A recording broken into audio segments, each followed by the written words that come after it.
this time I told ya I can do nothing else but see through you, 'cause I got you one too many times. Greetings! It's me. And welcome to my character selection screen. This is where we're going to be spending most, if not all, of the video talking about the Doctor and his add-ons. I've made a video in the past going over his add-ons, and I feel that even as a Doctor main back then, I was quite novice. Since then, I've had more time to practice and improve my gameplay. Yes, there are some games where I still tunnel in camp. It's because I didn't have a choice. That's beside the point. Some new players jump into the game and they see Doctor. That's what I did. Back before Doctor got his rework, I jumped into the game. I saw this 8-foot tall hunk, and I thought that laugh was the coolest shit ever.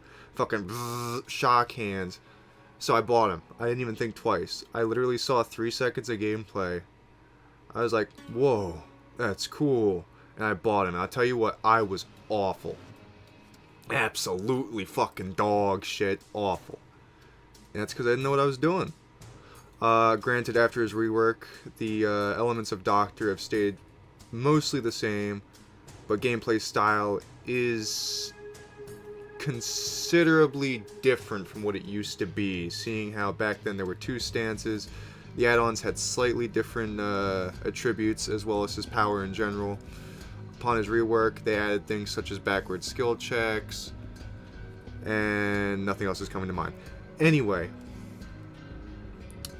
let's not dilly-dally. Let's talk about these add-ons. I'm going to start from worst to best. I'm going to skip to the best when it comes to things like Restraint, because there's better versions of it floating around. I'm basically speaking in general. A lot of Doctor's add-ons stay mostly the same throughout. Anyway, starting off we have Electrodes. Electrodes are, in my opinion, one of the best things you can put on your Doctor. Electrodes are essential to gameplay, in my opinion. Not always needed, but definitely necessary for enhanced chase. What I mean by that is Carter's spark takes, I think, roughly 2 seconds to blow up once it leaves your hand. Well, the wind-up and explosion, that's about 2 seconds. And in that time, a survivor can be out of reach with your base reach with your Carter's spark.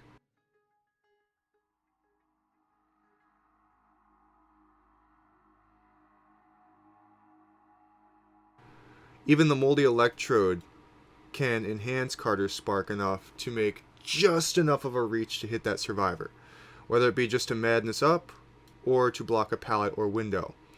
Electrodes are extremely helpful with window denial, whereas a survivor will run from a dead zone to a TL wall, hypothetically speaking, and you can reach them very well with the high stimulus Electrode. This says 4 meters of extra reach. If you're like me, you don't know what the fuck meters are, because you're American. And also, you don't know how to estimate 4 meters at all in virtual reality.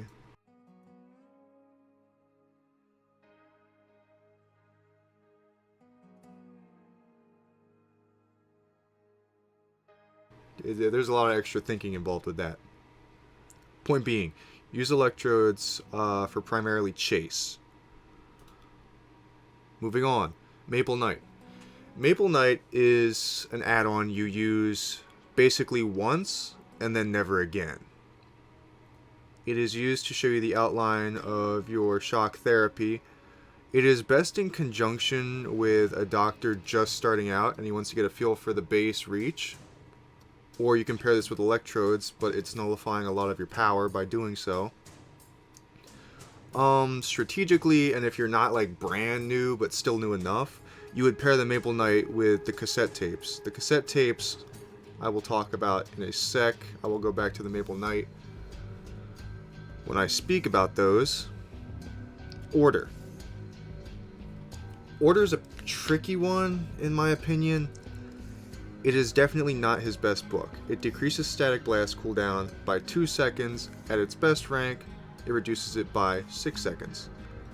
There's never really a time when you need that 6-second cooldown.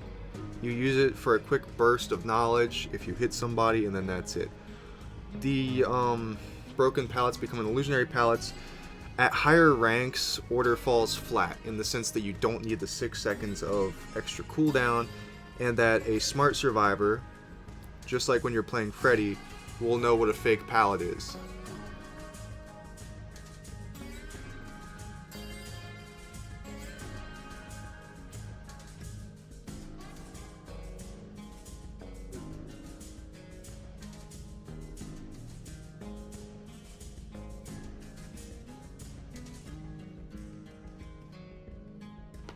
Especially if it is a Survive with Friends group, they're going to know that it's a fake pallet.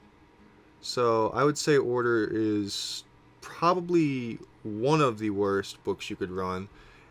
All of his add-ons are good in their own right, but comparatively, Order falls flat. Calm. Calm used to be really good, and I still think it's really good, but it's extremely gimmicky. And it also has the issue of Survive with Friends.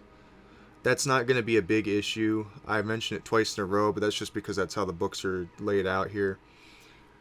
So Calm is reliant on Static Blast. When Static Blast is up, your terror radius is bigger, which is good for actually landing the Static Blast. But your terror radius is shorter when your Static Blast is on cooldown. Static Blast has a 60-second cooldown. That's 60 seconds of basically a pseudo monitor and abuse. Paired together with another Calm, preferably you would run the purple, and I'm pretty sure Calm only comes in yellow. There is no green Calm.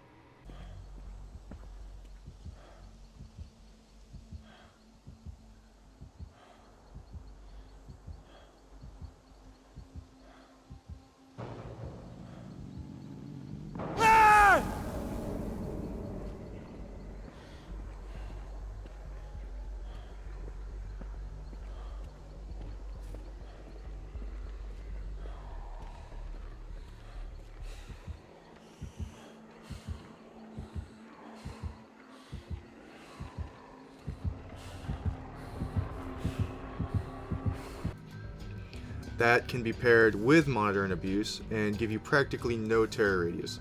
This is really good in indoor maps because they will not see you coming. But like I said, it's a gimmick because Stealth Doctor is very niche. If it's an outside map, they're going to see you. Calm, in my opinion, is better than Order, but very niche. Restraint. I'm gonna skip that. We're gonna go to Discipline. Discipline is an extremely good book, but it's flawed. The flaw of Discipline is that it decreases the detonation delay of shock therapy. So the charge up to shoot the shock out of your hand is the same. You cannot change that with any add-ons. Upon the shock leaving your hand, it takes an additional second to explode, doing the actual shock and raising madness and pallet denial. So why this is flawed is because it messes with your muscle memory. Doctor is a lot of muscle memory. In order to time your shocks and know how to loop is entirely muscle memory and game sense.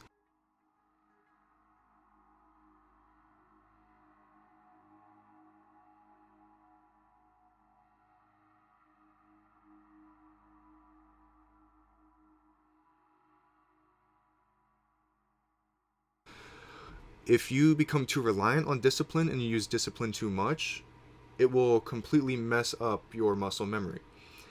And I know what you're thinking, just use it sparingly. That's the thing. If your muscle memory is set to not have Discipline on, when you put Discipline on, it'll mess up your muscle. Like, you won't be able to know your timing. Sure, you can ease yourself into it when you get used to it, but then you take it off so you don't get used to it, and then that messes up the muscle memory again. Whereas if you use nothing but Discipline, eventually you'll run out, or you'll want to change up your build because it'll get boring and you'll have to take Discipline off. And then your muscle memory is completely janked, basically don't rely on discipline. And I can't say what a good time to use discipline is. Maybe if you just... This is a very detrimental book to survivors. The Madness 3, Illusionary Red Stain, and Terror Radius. Again, survive with friends. It's a little bit trickier to get that to work. But even then, the way Madness 3 works on discipline is the red stain that the survivors see, that's technically not illusionary. That is your red stain. They will not be able to see your red stain if it's on them in Madness 3. So in a way, it turns you into a pseudo, there's that word again, stealth doctor.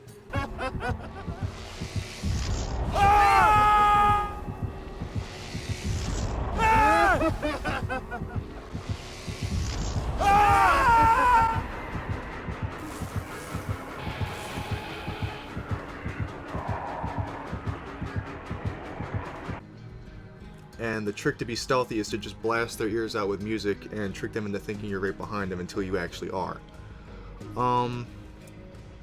I would say this book is definitely better than Order and Calm in terms of functionality. So the reason I skipped Restraint is because Restraint is the primo book for Doctor. Anyone who plays a lot of Doctor knows that you're all about knowledge.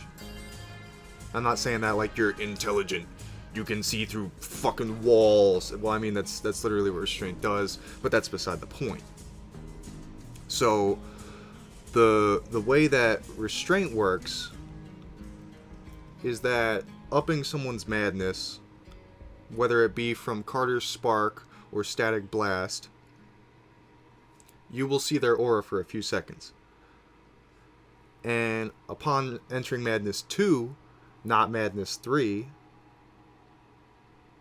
you will be able to see an illusionary doctor's aura. So the way that Carter's Spark works and the Madness system works normally is that survivors will get illusionary doctors for like a snap, like that's it. I fucked up snapping and I clapped. I'm sorry. And it's gone. And at Madness 3, you can see the aura of that. But like I said, it's a snap and it's gone. Restraint increases the amount of time that the illusionary doctor stays visible.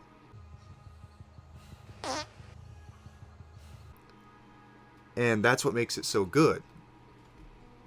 Is because at Madness 2, you get free knowledge every few seconds. And when you think about it, you also get the added benefit of counterplay. So if someone's running distortion, say hypothetically in either world, there's that one person on the fucking planet running distortion. Oh, you don't like hiding players. You know, you play Doc. You hate stealth. It is fucking annoying to play hide and seek.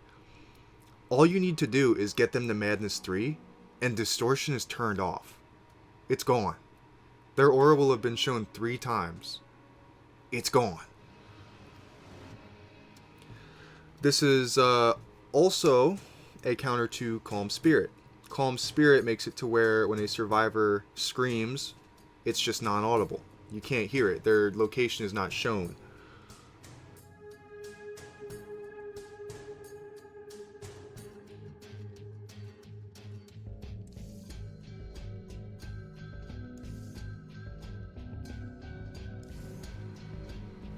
So, why is that a counter? That's just it. You have the illusionary doctor. You don't need to hear a scream to know where they are.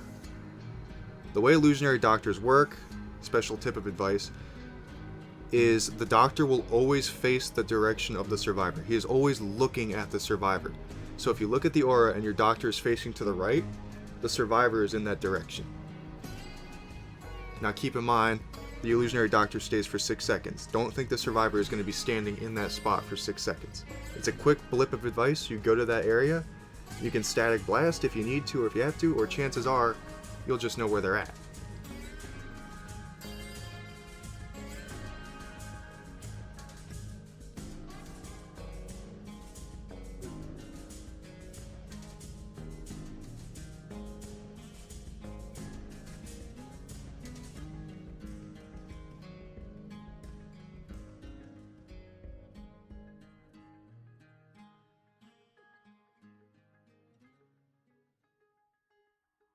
So yes, as it stands, Restraint is, in my opinion, as a hardcore Doctor main, the best book add-on.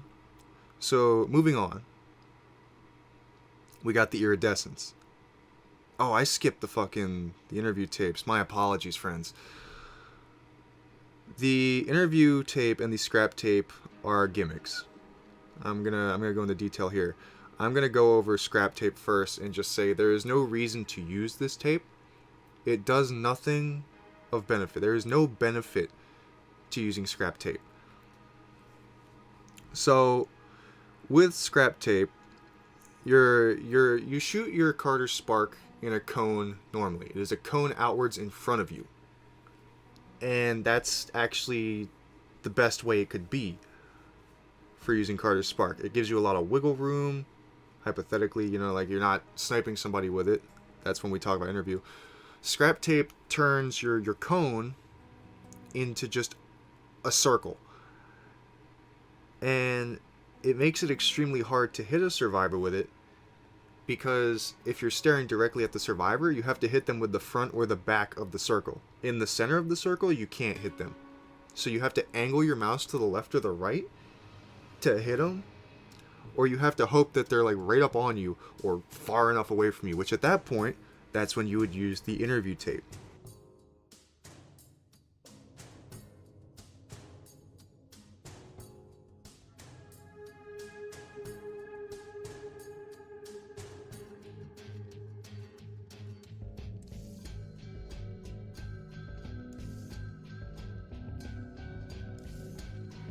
The interview tape changes your cone into a straight line. It doesn't angle outwards like the cone, and it's skinnier than the cone, but it has enhanced reach, which is basically like running a high stimulus electrode in a way, but it's a lot more difficult to hit your shocks, and it makes looping a little bit harder on yourself because you need that cone sometimes.